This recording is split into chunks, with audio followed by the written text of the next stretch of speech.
You seen Islam Shark? Yeah. He was doing. Baby, let's go.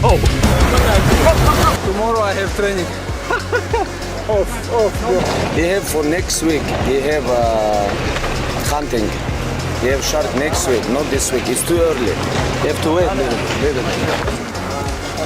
You said you have Shark next week, not this week. This week, next week, every week, bro.